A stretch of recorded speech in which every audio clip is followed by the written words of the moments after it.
السلام علیکم، دیار ادب چینل میں آپ کو ویلکم کرتے ہیں۔ آج کی ہماری کہانی حضرت عبداللہ بن حضرت عبد المطلب کی پاک دامنی۔ جی ہاں، یہ ایک چھوٹا سا واقعہ ہے آپ کی پاک دامنی کا، ہمارے ساتھ رہیے گا، ضرور سنیے گا۔ ایک مرتبہ رحمت عالم نور مجسم شاہ بنی آدم صلی اللہ علیہ وسلم کے والد محترم حضرت عبداللہ بن عبد المطلب رضی اللہ تعالیٰ عنہ سفر پر کہیں جا رہے تھے کہ ان کو راستے میں ایک یہودی خاتون ملی جو اپنے مذہب کی کتابوں کو خوب اچھی طرح پڑھ چکی تھی، جانتی تھی، اور وہ کاہنہ بھی تھی۔ اس کا نام فاطمہ بنت مر تھا۔ وہ بہت زیادہ حسین و جمیل اور پارسا خاتون تھی۔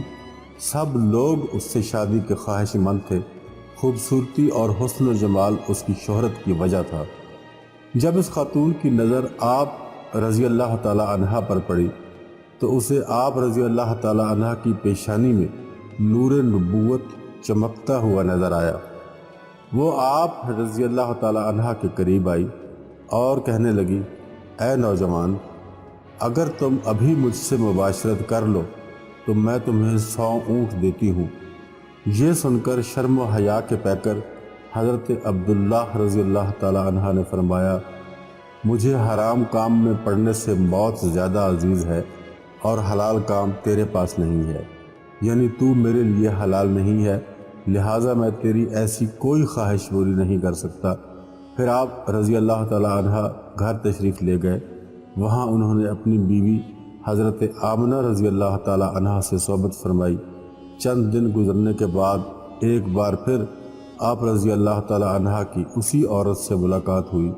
اس عورت نے آپ رضی اللہ تعالی عنہ کی پیشانی پر نور نبوت نہ پا کر آپ رضی اللہ تعالی عنہ سے پوچھا، آپ نے مجھ سے جدا ہونے کے بعد کیا کیا تھا؟ آپ رضی اللہ تعالی عنہ نے فرمایا، میں اپنی زوجہ محترمہ کے پاس گیا اور ان سے مباشرت کی۔ وہ بولی، مجھے اللہ کی قسم ہے میں بدکار عورت نہیں ہوں، لیکن میں نے آپ رضی اللہ تعالی عنہ کے چہرے پر نور نبوت دیکھا تھا تو چاہا کہ یہ نور مجھے مل جائے، مگر اللہ سبحانہ و تعالی کو کچھ اور ہی منظور تھا۔ اس نے جہاں چاہا اس نور کو رکھا۔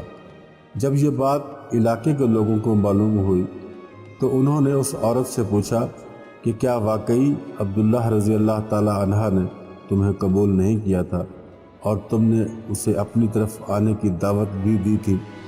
یہ سن کر اس عورت نے چند اشعار پڑھے جن کا ترجمہ کچھ یوں ہے، میں نے ایک بجلی دیکھی کہ جس نے سیاہ بادلوں کو بھی جگمگا دیا۔ اس بجلی میں ایک ایسا نور تھا جو سارے ماحول کو 14ویں کے چاند کی طرح روشن کر رہا تھا۔ میں نے چاہا کہ اس نور کو حاصل کر لوں تاکہ پھر اس پر ہمیشہ فخر کر سکوں، مگر ہر پتھر کی رگڑ سے آگ پیدا نہیں ہوتی۔ مگر اے عبداللہ رضی اللہ تعالی عنہ، وہ ظاہری خاتون یعنی حضرت آمنہ رضی اللہ تعالی عنہ بڑی نصیب والی عورت ہے جس نے تیرے دونوں کپڑے لے لیے۔ وہ کیا جانے کہ اس نے کتنی عظیم چیز حاصل کر لی ہے، یعنی حضرت آمنہ رضی اللہ تعالی عنہ نے تم سے شہزادہ حاصل کر لیا ہے جس کے وجود پر 2 چادریں ہیں، ایک حکومت کی اور دوسری نبوت کی۔ وہ عورت اکثر یہی اشعار پڑھا کرتی تھی۔ اس واقعہ سے رحمت عالم نور مجسم شاہ بنی آدم صلی اللہ علیہ وسلم کے والد کی پاک دامنی کا بخوبی اندازہ لگایا جا سکتا ہے کہ ایک نوجوان کو ایک حسین و جمیل اور امیر ترین عورت دعوت گناہ دے، اور گناہ کی دعوت ہی نہیں بلکہ 100 اونٹ بھی ساتھ دے، لیکن وہ غیرت مند اور شرم و حیا کا پیکر نوجوان اپنی عزت اور اپنی عفت کو محفوظ رکھنے کے لیے اس کی پیشکش کو ٹھکرا دے اور بالکل بھی توجہ نہ دے، تو کیا یہ عمل پاک دامنی، تقوی، پرہیزگاری اور خوف خدا کی اعلیٰ مثال نہیں ہے؟ یقیناً یہ خوف خدا کی بہترین مثال ہے۔ ایسے مرد مومن کی پاک دامنی پر کروڑوں سلام۔